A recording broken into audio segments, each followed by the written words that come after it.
ನಮಸ್ಕಾರ ಸ್ನೇಹಿತರೆ, ಇದೀಗ ತಾನೇ ಬಂದ ಎರಡು ಮುಖ್ಯವಾದ ಮಾಹಿತಿಗಳು.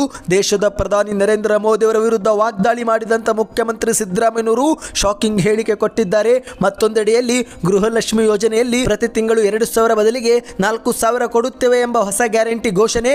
ಎರಡು ಮುಖ್ಯವಾದ ಮಾಹಿತಿ ಡೀಟೇಲ್ ಆಗಿ ನೋಡೋಣ.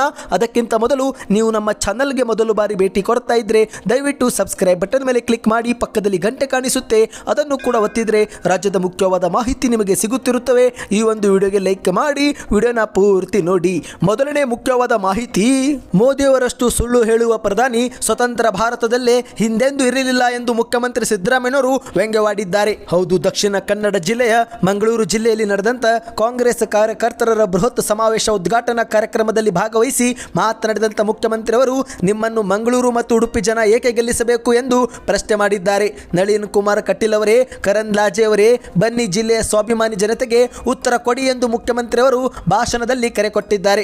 ನಳಿನ್ ಕುಮಾರ್ ಕಟೀಲ್ ಅವರೇ, ಒಂದೇ ಒಂದು ದಿನ ರಾಜ್ಯದ ಪರವಾಗಿ ಪಾರ್ಲಿಮೆಂಟ್ನಲ್ಲಿ ಧ್ವನಿ ಎತ್ತಿದ್ದೇನಪ್ಪ ಎಂದು ಪ್ರಶ್ನೆ ಮಾಡಿದ್ದಾರೆ. ಇನ್ನು ತಾಯಿ ಶೋಭಾ ಕರಂದ್ಲಾಜೆ, ನೀನಾದರೂ ರಾಜ್ಯದ ಪರವಾಗಿ ಒಂದೇ ಒಂದು ದಿನ ಮಾತಾಡಿದ್ದೇನಮ್ಮ ಎಂದು ಮುಖ್ಯಮಂತ್ರಿ ಅವರು ಜನಸಾಗರ ಮುಂದೆ ಪ್ರಶ್ನೆ ಮಾಡಿದ್ದಾರೆ. ಹಾಗಾಗಿ ನಿಮ್ಮನ್ನು ಉಡುಪಿ ಮಂಗಳೂರು ಜಿಲ್ಲೆಯ ಸ್ವಾಭಿಮಾನಿ ಜನತೆ ಚುನಾವಣೆಯಲ್ಲಿ ಏಕೆ ಗೆಲ್ಲಿಸಬೇಕು ಎಂದು ಪ್ರಶ್ನೆ ಮಾಡಿದ್ದಾರೆ. ಇದೇ ವೇಳೆ ಪ್ರಧಾನಿ ಮೋದಿಯವರ ವಿರುದ್ಧವೂ ಕೂಡ ವಾಗ್ದಾಳಿ ಮಾಡಿದಂಥ ಮುಖ್ಯಮಂತ್ರಿ ಅವರು ಮೋದಿಯವರಷ್ಟು ಸುಳ್ಳು ಹೇಳುವ ಪ್ರಧಾನಿ ಸ್ವತಂತ್ರ ಭಾರತದಲ್ಲೇ ಹಿಂದೆಂದೂ ಇರಲಿಲ್ಲ.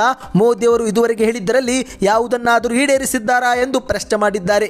ಜನರ ಬದುಕಿಗೆ ನೆರವಾಗುವುದು, ದೇಶದ ಮಕ್ಕಳು ಯುವ ಜನರ ಬದುಕು ಅಥವಾ ಅವರ ಭವಿಷ್ಯದ ಅನುಕೂಲಕ್ಕೆ ಆಗುವಂತಹ ಒಂದೇ ಒಂದು ಕೆಲಸವನ್ನಾದರೂ ಈಡೇರಿಸಿದ್ದಾರಾ ಎಂದು ಮುಖ್ಯಮಂತ್ರಿ ಅವರು ಪ್ರಶ್ನೆ ಮಾಡಿದ್ದಾರೆ. ಜಾತಿಗಳ ಮಧ್ಯೆ, ಧರ್ಮಗಳ ಮಧ್ಯೆ ಕಿತ್ತಾಟ ಮತ್ತು ಜಗಳ ತಂದಿಟ್ಟಿರುವುದು ಬಿಟ್ಟರೆ ಜನಸಾಮಾನ್ಯರಿಗೆ ಬದುಕಿಗೆ ಅನುಕೂಲವಾಗುವ ಒಂದೇ ಒಂದು ಕಾರ್ಯಕ್ರಮವನ್ನಾದರೂ ಕಳೆದ 10 ವರ್ಷಗಳಲ್ಲಿ ಜಾರಿಗೆ ಮಾಡಿದ್ದಾರಾ ಎಂದು ಪ್ರಶ್ನೆ ಮಾಡಿದ್ದಾರೆ. ಡೀಸೆಲ್ ಪೆಟ್ರೋಲ್ ಬೆಲೆ ಕಡಿಮೆ ಆಯಿತಾ ಅಥವಾ ಅಡುಗೆ ಗ್ಯಾಸ್ ಬೆಲೆ ಕಡಿಮೆ ಆಗಿದೆಯಾ ಎಂದು ಪ್ರಶ್ನೆ ಮಾಡಿದ್ದಾರೆ. ಕಪ್ಪು ಹಣ ಭಾರತ ದೇಶಕ್ಕೆ ಬಂದಿದೆಯಾ ಅಥವಾ ಅಚ್ಚೆ ದಿನ ಯಾರಿಗಾದರೂ ಬಂದಿದೆಯಾ ಎಂದು ಮುಖ್ಯಮಂತ್ರಿ ಅವರು ಪ್ರಶ್ನೆ ಮಾಡಿ ಕಿಡಿಕಾರಿದ್ದಾರೆ. ನಾವು ಈ ಒಂದು ಹಿಂದೆ ಚುನಾವಣೆ ಪೂರ್ವದಲ್ಲಿ ಕಾಂಗ್ರೆಸ್ ಗ್ಯಾರಂಟಿ ಘೋಷಣೆ ಮಾಡಿದಾಗ ಈ ಎಲ್ಲ ಗ್ಯಾರಂಟಿಗಳಿಂದ ರಾಜ್ಯ ಆರ್ಥಿಕ ದಿವಾಳಿ ಆಗುತ್ತೆ ಎಂದು ಬಿಜೆಪಿ ನಾಯಕರು ಹೇಳಿಕೆ ಕೊಟ್ಟಿದ್ರು.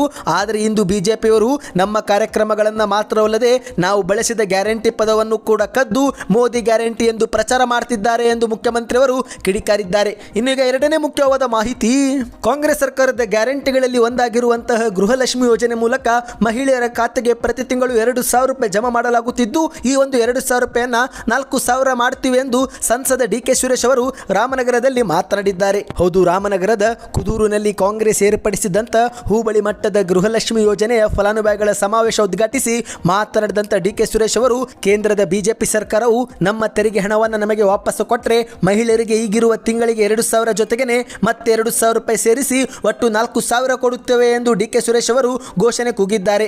ನಮ್ಮ ರಾಜ್ಯದ ತೆರಿಗೆ ಹಣವನ್ನು ಇಂದು ಬೇರೆ ರಾಜ್ಯಗಳಿಗೆ ತೆಗೆದುಕೊಂಡು ಹೋಗಲಾಗುತ್ತಿದೆ. ಹೀಗಾದರೆ ಮುಂದೆ ನಮ್ಮ ಗತಿ ಏನು ಎಂದು ಡಿ.ಕೆ. ಸುರೇಶ್ ಅವರು ಪ್ರಶ್ನೆ ಮಾಡಿದ್ದಾರೆ. ನಾವು ತಂದ ಸರ್ಕಾರದ ಗ್ಯಾರಂಟಿ ಯೋಜನೆಗಳಿಂದ ಇಂದು ಮಹಿಳೆಯರು ಉಚಿತವಾಗಿ ಬಸ್ನಲ್ಲಿ ಪ್ರಯಾಣ ಮಾಡ್ತಿದ್ದಾರೆ.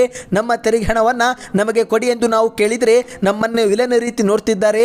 ಒಂದು ವೇಳೆ ಕೇಂದ್ರ ಸರ್ಕಾರ ತೆರಿಗೆ ತಾರತಮ್ಯ ಮಾಡದೆ ನಮ್ಮ ತೆರಿಗೆ ಹಣವನ್ನು ವಾಪಸ್ ಕೊಟ್ಟರೆ ರಾಜ್ಯದ ಮಹಿಳೆಯರಿಗೆ 2,000 ರೂಪಾಯಿ ಜೊತೆಗೇನೆ ಇನ್ನೂ 2,000 ರೂಪಾಯಿ ಸೇರಿಸಿ ಪ್ರತಿ ತಿಂಗಳು 4,000 ಕೊಡುತ್ತೇವೆ ಎಂದು ಡಿ.ಕೆ. ಸುರೇಶ್ ಅವರು ಘೋಷಣೆ ಕೂಗಿದ್ದಾರೆ. ಇವತ್ತಿಗೆ ಎಷ್ಟೇ ಇತ್ತು. ಈ ಎರಡು ಮುಖ್ಯವಾದ ಮಾಹಿತಿ ಇಷ್ಟವಾಗಿದ್ದರೆ ದಯವಿಟ್ಟು ವಿಡಿಯೋಗೆ ಲೈಕ್ ಮಾಡಿ. ಇದೇ ರೀತಿ ಮಾಹಿತಿ ಪಡೆಯಲು ಚಾನಲ್ಗೆ ಸಬ್ಸ್ಕ್ರೈಬ್ ಮಾಡಿ.